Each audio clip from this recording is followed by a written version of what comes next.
जय हिंद दोस्तों। 80 शब्द प्रति मिनट डिक्टेशन स्टार्ट। तमाम चिंताओं के बावजूद देश में रोजगार की उपलब्धता में कोई ज़्यादा सुधार देखने को नहीं मिल रहा है।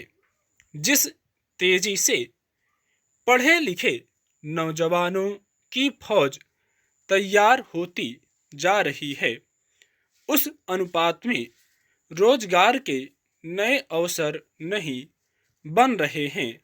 देश में वैसे तो बहुत सी समस्याएं हैं, पर इनमें बेरोजगारी को सबसे ऊपर रखा जा सकता है।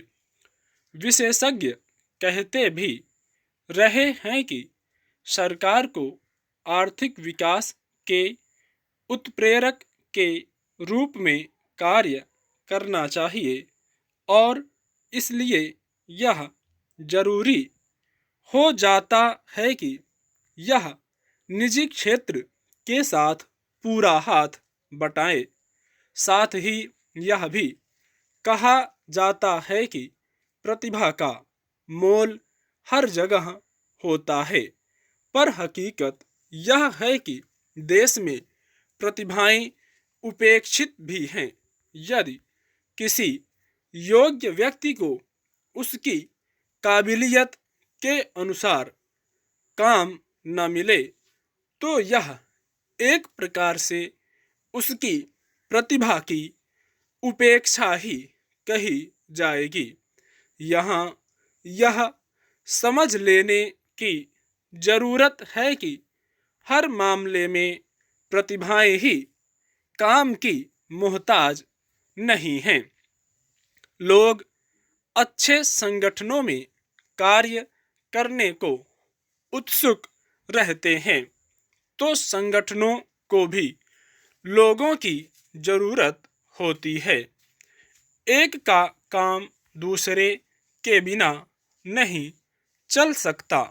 दरअसल उद्योग व्यापार के कई क्षेत्रों में आज उपयुक्त प्रतिभाओं की कमी महसूस की जा रही है।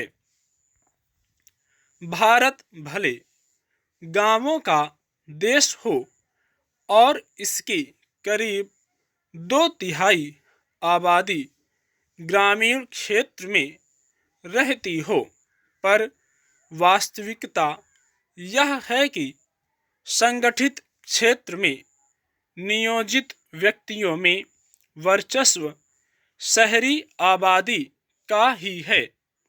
यदि यह सवाल उठाया जाए कि क्या प्रतिभा केवल शहर के लोगों में होती है, तो इसका उत्तर यही मिलेगा कि प्रतिभाशाली लोग शहर या गांव कहीं भी हो सकते हैं।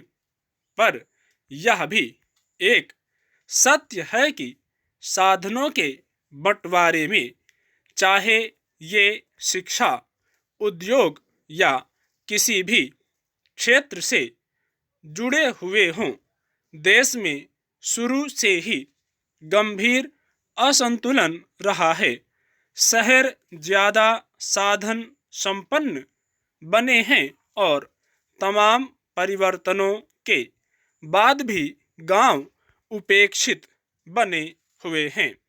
सरकारी नौकरियों में तो ग्रामीण क्षेत्रों के लोगों का प्रतिनिधित्व फिर भी है, पर निजी क्षेत्र की उत्तम कंपनियों में शहरी पृष्ठभूमि के लोगों का ही बाहुल्य है। यह स्थिति सामाजिक आर्थिक समानता स्थापित करने के आदर्श से कतई मेल नहीं खाती। पिछले कुछ वर्षों के आंकड़ों को देखें तो स्पष्ट होगा कि सरकारी नौकरियों की संख्या दिनों दिन घटती जा रही है। रोजगार के क्षेत्र पर कोरोना संकट की छाया का असर अब भी बना हुआ है।